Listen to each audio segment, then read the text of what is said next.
Welcome back to the channel. In this video I've got another amazing custom build for you.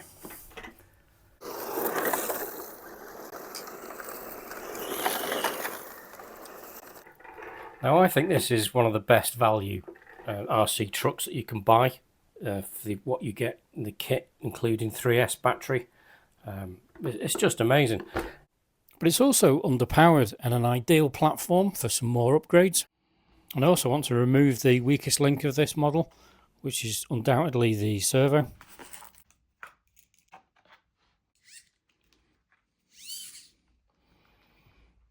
So I've taken the old servo out, which is only 6 kilograms, and the new servo is rated at 15, so that's twice the torque.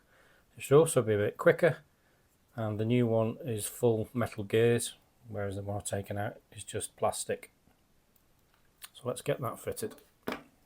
So when this truck is going full chat, it feels like it's got a little bit of understeer because the servo is just not strong enough, I guess, to turn and hold the steering where it needs to be. So this one should really improve the handling.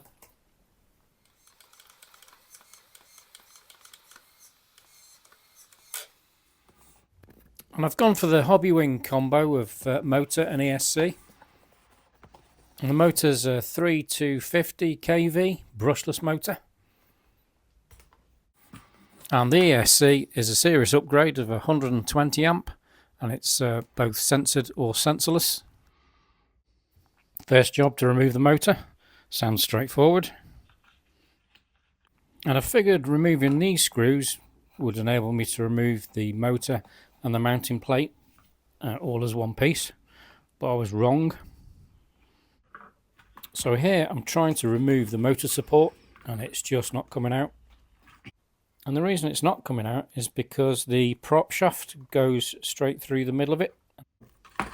So instead I decided to take the motor off the motor mount.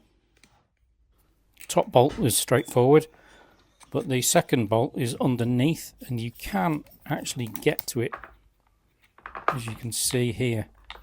And eventually I managed to unscrew that to release the motor.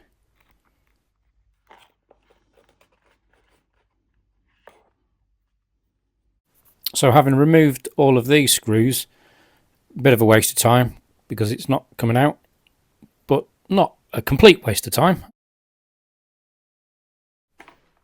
So I've got a selection of hex bolts and I'm just going to replace like for like so that it makes maintenance in the future easier. So on the basis that I removed the old motor with the motor mount still in place, we should be able to get the new motor back in, so it's not coming out, it's staying where it is. So a good time to get all of the dust and debris out, and out with the ESC and the switch.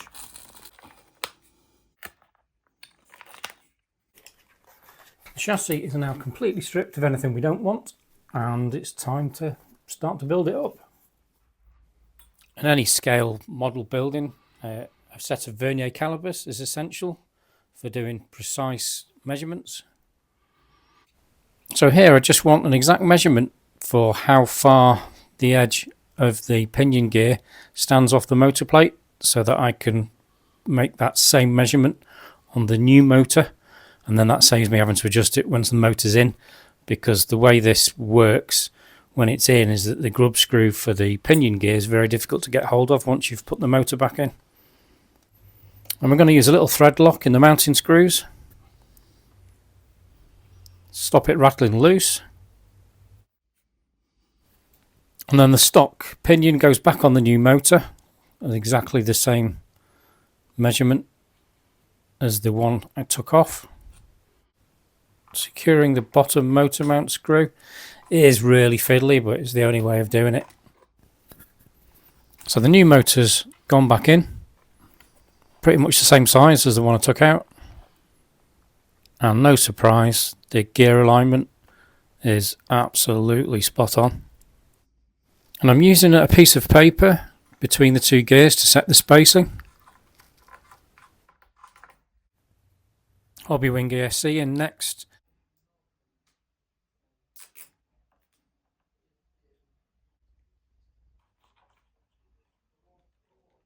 Just checking the gear mesh and put some moly grease on the gears. And I just drilled a small hole in this part of the chassis just to thread through a zip tie and help secure the cables.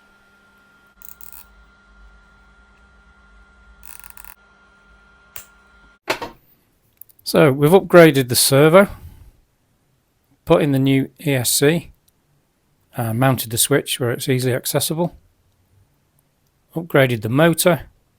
I've also got a new 3S battery. And I've forgotten to say, but at this point I have taken apart the diffs and given them a good amount of grease. And I'm glad I did, because there's only ever such a small amount of waxy grease in there. And these high performance batteries from Z are really, really good. And they're 50C, 5200 milliamp hours. So this should really give it some punch. And to save any resoldering, I just bought a Deans to XT60 adapter. I do still like to run the Deans connections on the other cars.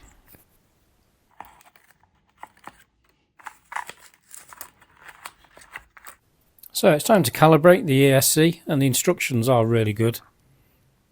So on the transmitter, the throttle dual rate should be set to maximum, and the throttle trim set to 0. Then we power up the transmitter. Holding the set button down, we power up the ESC, and it then should beep. In neutral, should beep once. Then full throttle, press set again and it will beep twice. And then full brake, press it again and it should beep 3 times. And then you can power it off to save the settings.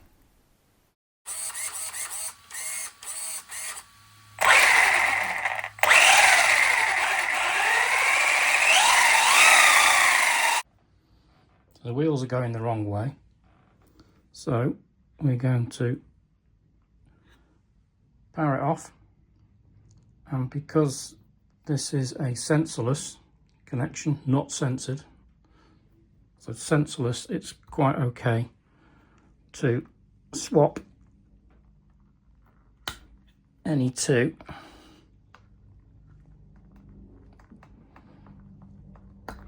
of the motor wires.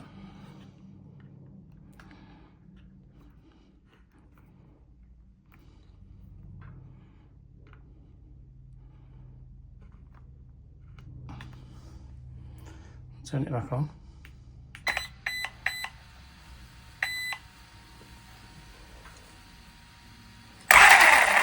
And now the wheels are going the right way.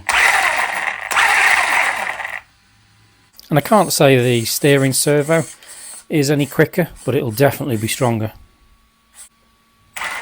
And I'm super happy with the gear mesh. There's some serious power going through that. This is going to be quick.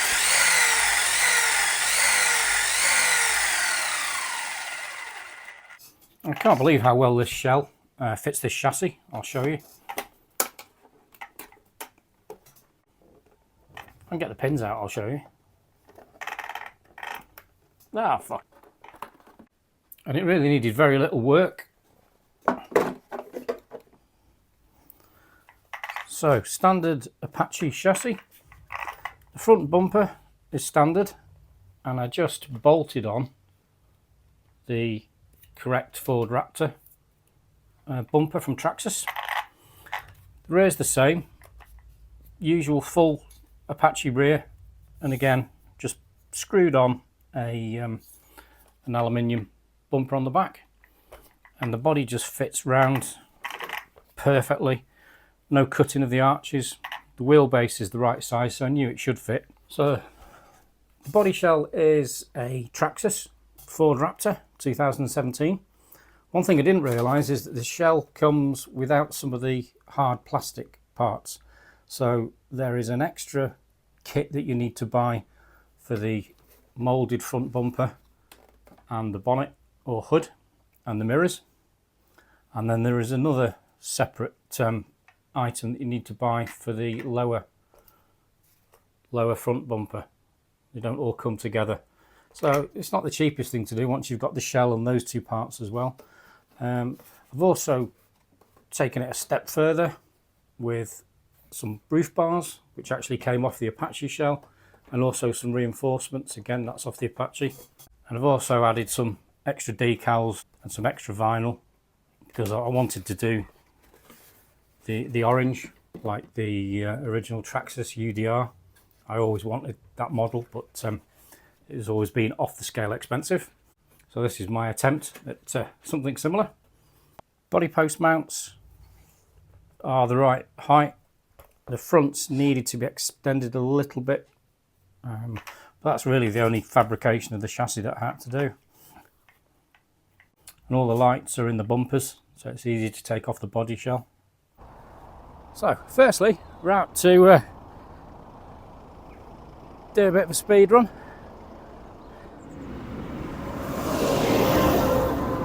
Once that Traxxas gone, we're going to see what this can do. We've got some nice road tyres on there, so let's give it a whirl. Now, this being a truck with its long suspension travel, isn't really built for speed, so I'm not really sure what to expect.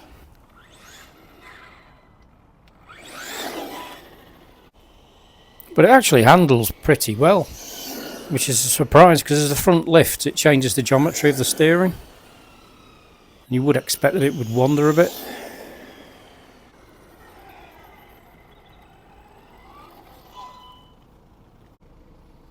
"39 miles an hour.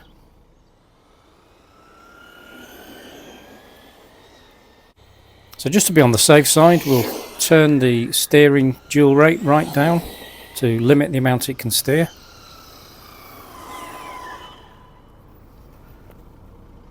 Right, let's see what we got.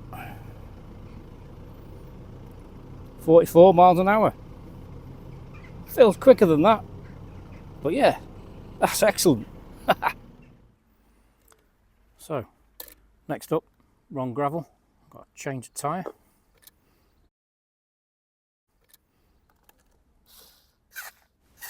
And I'm so pleased how this turned out. It looks an absolute beast, and of course with it being an 8th scale as well, and that bit much bigger, it just looks great.